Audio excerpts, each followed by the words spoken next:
imyaka 30 ishize impinduka ibaye mu gihugu cyacu, bamwe muri mwe mwari mutaravuka, abandi bari impinja, abandi bari abana bato, ariko ubu murakuze, bahoze babisobanura hano, amashuri murayafite, ibijyanye n'ubuzima murabifite, mbese urubyiruko rwacu mwebwe, abana bacu bavutse ejo bundi ariko bamaze gukura, ntacyo u Rwanda rwababurana.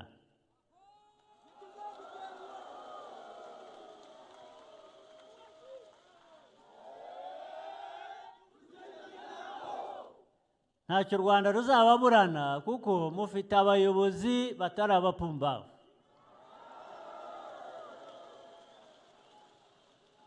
Kandi namwe ntabwo muri abapumbafu.